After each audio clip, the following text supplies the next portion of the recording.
नमस्कार साथियों, एक बार फिर से आप सभी का हार्दिक स्वागत है जेएस एकेडमी के यूट्यूब चैनल पे। हम जो लेक्चर सीरीज लेके चल रहे हैं जूनियर अकाउंटेंट के पेपर सेकंड की, उसका अकाउंटिंग का पोर्शन चल रहा है, जिसमें आज हम जो बात करने वाले हैं नए टॉपिक की, उसका नाम है बैंक रिकंसिलिएशन स्टेटमेंट, बीआरएस की आज हम बात करने वाले हैं। बीआरएस के अंदर हमारे कंपटीशन एग्जाम में किस तरह के क्वेश्चन बनते हैं उसके बारे में हम लोग डिस्कस करेंगे। तो ये वीडियो जो है, ऐसा नहीं कि हम जूनियर अकाउंटेंट की तैयारी करें तो उसके लिए काम में आएगा। अदर जितने भी कंपटीशन एग्जाम्स हैं जिसके अंदर कॉमर्स से रिलेटेड अकाउंटिंग का वाला पोर्शन आता है, उसमें ये वीडियो आपके काम में आएगा। तो बने रहिए चैनल के साथ में, ज्यादा से ज्यादा चैनल को शेयर करें, सब्सक्राइब करें, बेल आइकन जरूर दबाएं और लाइक का बटन दबाना ना भूलें। और आप अगर किसी प्रकार की क्वेरी रहे तो आप उस पर कमेंट कर सकते हैं। तो चलिए शुरुआत करते हैं बीआरएस की बैंक रिकंसिलिएशन स्टेटमेंट की। बैंक रिकंसिलिएशन स्टेटमेंट होता क्या है? इसको कहते हैं बैंक का समाधान विवरण पत्र कहते हैं इसको। इसका क्या मतलब होता है, मतलब समझिए। हम जो अकाउंटिंग करते हैं तो हमारे पास हम एक कैश बुक बनाते हैं, cash book with bank column, और जो बैंक के साथ ट्रांजेक्शन्स करते हैं तो बैंक हमको एक पासबुक प्रोवाइड करता है। उस पासबुक में कुछ एंट्रियां लिखी रहती है और हम कुछ एंट्रियां जो है कैश बुक के अंदर रिकॉर्ड करते हैं। आज के इस युग के अंदर बिना बैंक के काम होता नहीं है। बिना बैंकिंग ट्रांजेक्शन्स के आप बड़े बड़े ट्रांजेक्शन, बिना बैंकिंग की सुविधा के आप बड़े ट्रांजेक्शन्स नहीं कर सकते हैं, क्योंकि इतना कैश कैरी करना मुश्किल होता है। तो ये समस्या जो है, कैश की जो समस्या है, वो समस्या बैंक ने सुलझा ली है। और जितने भी बिजनेस हाउसेज हैं, जितने भी बिजनेस करने वाले लोग हैं, वो सभी बैंक के थ्रू ट्रांजेक्शन्स करते हैं। तो बिना बैंक के बिजनेस करना आज की डेट में असंभव जैसा है। कर तो सकते हैं, छोटा व्यापार अगर आपको करना हो तो कर सकते हैं, लेकिन बैंक अकाउंट नहीं आपके पास में तो बड़ा व्यापार आपसे नहीं होगा। तो यहाँ पे बैंक का बहुत बड़ा महत्व है। तो बैंक क्या करता है कि आपके अकाउंट के साथ में आपके अकाउंट की एक कॉपी आपको देता है, जिसको हम पासबुक कहते हैं। उसके अंदर वो सारे रिकॉर्ड्स लिखे रहते हैं डेबिट क्रेडिट के। और हम क्या करते हैं, हमारे पास जो कैश बुक रहती है, उस कैश बुक में भी हम क्या करते हैं, बैंक के साथ जितने भी ट्रांजेक्शन किए हैं उसको हम रिकॉर्ड करते हैं। तो एक समय के बाद में उसको क्या रिकॉन्सिल करना जरूरी है, कि दोनों का मिलान करना जरूरी, कि दोनों में जो ट्रांजेक्शन्स किए थे और जो बैलेंसेज आ रहे हैं वो बैलेंसेज सही है या नहीं है। तो अगर आपके बैलेंसेज नहीं मिलते हैं तो हम क्या करते हैं, एक बैंक समाधान विवरण पत्र बनाते हैं, बैंक रिकंसिलिएशन स्टेटमेंट बनाते हैं। उसके थ्रू समझते हैं कि हमारी कहाँ मिस्टेक हुई थी, उसको रिकॉन्सिल करते हैं कि दोनों के बैलेंस को मिलाया जाता है। तो ये बैंक रिकंसिलिएशन स्टेटमेंट की थोड़ी सी भूमिका थी। अब पहली बात तो ये कि बैंक रिकंसिलिएशन स्टेटमेंट बनाना है तो क्या रीजन है इसका, वाई टू प्रिपेयर, ये बैंक रिकंसिलिएशन स्टेटमेंट क्यों बनाते हैं, रीजन क्या है।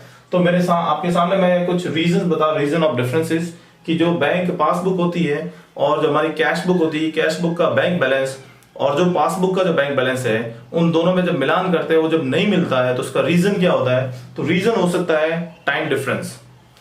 रीजन की बात करें, टाइमिंग डिफरेंस हो सकता है, रीजन आपका ट्रांजेक्शन हो सकता है, और रीजन आपका हो सकता है एरर। अब टाइमिंग डिफरेंस का मतलब क्या हुआ, कि कुछ ऐसे ट्रांजेक्शन्स होते हैं जो हम हमारी बुक्स ऑफ अकाउंट में रिकॉर्ड कर लेते हैं, लेकिन वो बैंक में रिकॉर्ड कुछ समय बाद होते हैं। जैसे आपने कस्टमर्स को चेक इश्यू किया, कि आपने राम को 5,000 का चेक इश्यू कर दिया, तो आप क्या करेंगे, जब चेक इश्यू करेंगे तुरंत उसकी एंट्री क्या करेंगे, आपके अकाउंट्स में कर देंगे। या फिर आपके पास किसी कस्टमर का चेक आया तो आप तुरंत उसको क्या करेंगे, आपके कैश बुक के अंदर रिसीट वाले कॉलम में लिख देंगे। इसका मतलब ये हुआ है कि आपने चेक रिसीव होने पे या चेक पेमेंट करने पे तुरंत उसकी एंट्री कर ली, लेकिन बैंक के अंदर ये नहीं होता है। बैंक क्या करता है, उसकी एंट्री जब तक वो रिप्रेजेंट नहीं हुआ तब तक उसकी एंट्री नहीं होगी। कि आपके पास चेक आ गया, आपने बैंक में डिपॉजिट कर लिया, अब बैंक का एक प्रोसेस रहता है, उस प्रोसेस के थ्रू क्या होगा, वो बैंक जिस बैंक का चेक है उसके पास जाएगा, सेंट्रल जो आपके चेक जहां से पास होते हैं वहां से वो चेक पास होगा, उसके बाद आपके अकाउंट में आएगा। तो ये प्रोसेस में टाइम लग जाता है। अब सपोज माने आपने 31 जनवरी को आपने चेक रिसीव किया था, आपने डिपॉजिट भी कर दिया बैंक में और कैश बुक में आपने एंट्री कर दी और ओपनिंग क्लोजिंग बैलेंस निकाल दिया महीने का, बट वो अभी तक चेक पास हुआ नहीं है। तो जब तक नहीं होगा तब तक बैंक में पैसा नहीं आएगा, तो आपका बैंक का जो बैलेंस है और पासबुक का बैलेंस वो मिलान करेगा नहीं। इसका कुछ टाइमिंग डिफरेंस रहता है। फिर बात करते हैं, कुछ ट्रांजेक्शन्स ऐसे होते हैं, उन ट्रांजेक्शन्स के थ्रू क्या होता है कि बैंक का और कैश बुक का बैलेंस नहीं मिलता है। जैसे बैंक सेविंग अकाउंट पे जो इंटरेस्ट देती है या बैंक कोई चार्जेस काटती है, तो वो चार्जेस वगैरह पहले कट जाते हैं आपको उसकी इन्फॉर्मेशन कब मिलती है? जब आप पासबुक में एंट्री चेक करते हो तो आपको उसकी इन्फॉर्मेशन मिलती है। तो ये ऐसे कुछ ट्रांजेक्शन्स होते हैं जो क्या होता है कि वो जब तक घटित नहीं होंगे तब तक आपको इन्फॉर्मेशन नहीं मिलेगी, और जब तक इन्फॉर्मेशन नहीं मिलेगी आप उसको रिकॉर्ड नहीं कर पाओगे। तो ये भी क्या, यहाँ पे भी आपका कुछ डिफरेंस रहेगा पासबुक में और कैश बुक के अंदर। और फिर आता है कुछ एरर रह जाता है, जैसे आपने कैश बुक के अंदर डेबिट बैलेंस का या डेबिट साइड का जो बैलेंस है उसको ओवरकास्ट कर दिया, अंडरकास्ट कर दिया। ये मिस्टेक्स, एरर्स हो सकते हैं। तो ये 3 वजह से, ये 3 timing difference, transactions and error की वजह से आपके पासबुक का और कैश बुक का जो बैलेंस है वो नहीं मिलता है। और इसको ही मिलाने के लिए हम क्या करते हैं, बैंक रिकंसिलिएशन स्टेटमेंट बनाते हैं। अब आगे देखिए, मैं बताऊं तो आपके अंदर प्रॉब्लम्स, इसके जब हम इसको सॉल्व करने बैठते हैं बीआरएस को, तो कुछ प्रॉब्लम्स होती है। तो इसको कैसे सॉल्व करते हैं? When causes of difference are given. क्या होता है कि आपको बैंक रिकंसिलिएशन स्टेटमेंट बनाना है तो आपको कुछ कॉजेज दिए होंगे कि डिफरेंस क्यों हुआ। अगर आपको कॉजेज दिए हुए हैं तो आप किस तरह से इसका काम करेंगे, और कॉजेज नहीं दिए हुए हैं तो किस तरह से काम करेंगे। देखिए, अगर आपको डिफरेंस दिए हुए हैं कि आपका जो बैलेंस है वो क्यों नहीं मिल रहा है, तो आपको क्या करना है, अगर उसमें कुछ पॉइंट है, मैं आपको यहाँ पे स्टेटमेंट पूरा समझाऊंगा। तो कुछ चीजें ऐसी होती है जिसको प्लस करते हैं, कुछ चीजें ऐसी होती है जिसको माइनस करते हैं, जिससे आपका बैलेंस मिल जाता है। अगर आपको डिफरेंस नहीं दिया हुआ है तो आपको क्या करना पड़ेगा, आपको डिफरेंस निकालना पड़ेगा कि ये जो आपके जो बैंक का और कैश बुक का बैलेंस नहीं मिल रहा है, इसका क्या रीजन है। तो हम क्या करेंगे, पासबुक को और कैश बुक की एक एक एंट्री को मिलान करते हैं और चेक करते हैं कि जो जो एंट्री हमने की वो मिली या नहीं मिली। उससे हम डिफरेंस निकालते हैं और डिफरेंस के बाद में क्या करते हैं, बीआरएस स्टेटमेंट बनाते हैं। तो ये हमारे कुछ, इसको किस तरह से डिपेंड करता है कि क्वेश्चन एग्जाम में कैसा आता है उसके हिसाब से। बट हम जो बात कर रहे हैं, हम जिस कंपटीशन एग्जाम की बात कर रहे हैं उसमें ऑब्जेक्टिव टाइप के क्वेश्चन आते हैं। तो आपको बीआरएस बड़ा बनाने का जरूरत नहीं है कि आपको बैंक रिकंसिलिएशन स्टेटमेंट पूरा बनाना है, जरूरी नहीं है। नहीं, अब बनाना नहीं पड़ेगा, आपको केवल ऑब्जेक्टिव दिए रहेंगे। तो यहाँ पे हमको उस सारे पॉइंट्स को समझना पड़ेगा जिसकी वजह से जो आपका बैंक का बैलेंस और जो पासबुक का बैलेंस वो नहीं मिलता है, उन पॉइंट को हम डिस्कस करेंगे। बट ये कुछ बेसिक है, इसको आपको बताना बहुत जरूरी है। उसके बाद हम बात करें मेथड्स ऑफ रिकंसिलिएशन, कि बैंक रिकंसिलिएशन बनाने के मेथड्स क्या है। तो हमारे पास इसके 2 मेथड्स दिए हुए हैं कि BRS bank reconciliation statement without preparation of adjusted cash book, और एक आता है bank reconciliation statement after the preparation of adjusted cash book. अब ये एडजस्टेड कैश बुक का मतलब क्या है? देखिए, आपको बीआरएस बनाना है बिना एडजस्टेड कैश बुक का। मतलब ये हुआ कि आपको सिंपली जो कैश बुक आपने जैसी बनाई हुई है वैसे की वैसे कैश बुक और पासबुक आपको दी गई है, और आपको सीधा क्या करना है, बीआरएस बनाना है। तो यहाँ पे ये ट्रांजेक्शंस आपको दिख रहे हैं, ये मैं आपको दिखाऊंगा अभी।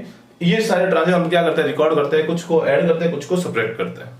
तो यहाँ पे ये है कि हम बिना एडजस्टेड कैश बुक के क्या करते हैं, बीआरएस को प्रिपेयर करते हैं। और एक होता है कि आप बीआरएस प्रिपेयर करते हो after adjustment in cash book.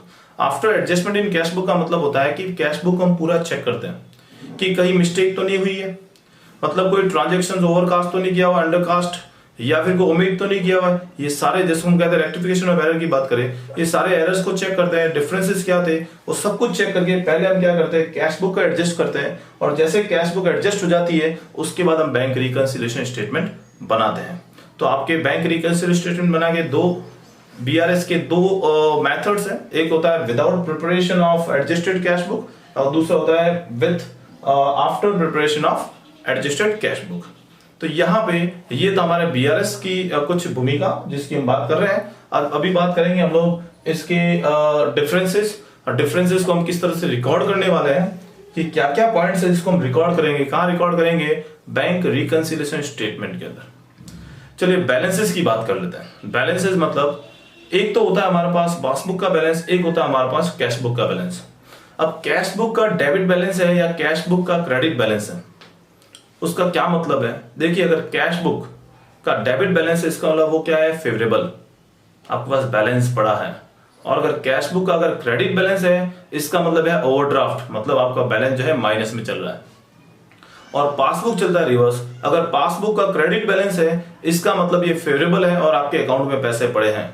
और अगर पासबुक का डेबिट बैलेंस चल रहा है इसका मतलब बैंक ओवरड्राफ्ट की स्थिति है और आपका बैलेंस जो है वो नेगेटिव चल रहा है। तो यहाँ पे मैंने 4 लाइनें लिखी हुई है, मतलब एक लिखा मैंने यहाँ पे debit balance as per cash book, credit balance as per cash book, फिर लिखा है credit balance as per passbook and debit balance as per passbook. कि आप जब क्वेश्चन सॉल्व करेंगे तो आपके पास में क्या इंफॉर्मेशन दी हुई है, कौन सा बैलेंस दिया हुआ है। सपोज आपके पास में डेबिट बैलेंस कैश बुक का दिया हुआ है, तो आपको ये सारे ट्रांजेक्शन्स को क्या करना है, ऐड करना है, सब्ट्रैक्ट करना, वो लिख दिया है। अगर आपको credit balance as per cash book दिया हुआ है तो ट्रांजेक्शन को कैसे आप रिकॉर्ड करेंगे। अगर आपको credit balance as per passbook दिया हुआ है तो, और debit balance as per passbook दिया हुआ है तो आपको ध्यान रखना है कि जब debit balance of cash book and debit balance of passbook के दोनों के केस में ये जो एडलेस होता है, एडिशन सब्ट्रैक्शन, ये सेम होता है। और credit balance as per cash book और credit balance as per passbook में ये एडिशन सब्ट्रैक्शन जो है वो सेम रहता है। तो यहाँ पे सबसे पहले बात करें कॉजेज ऑफ डिफरेंस की, कि अंतर क्यों रहता है। तो सबसे पहला आता है आपके पास में check deposited but not cleared, कि आपने चेक डिपॉजिट कर लिया, कि राम ने आपको चेक दिया और उस राम के चेक को हमने हमारे बैंक अकाउंट में क्या कर दिया, डिपॉजिट कर दिया, और हमारी कैश बुक में हमने क्या कर दिया, ट्रांजेक्शंस को रिकॉर्ड कर लिया, लेकिन अभी तक वो चेक क्लियर नहीं हुआ है।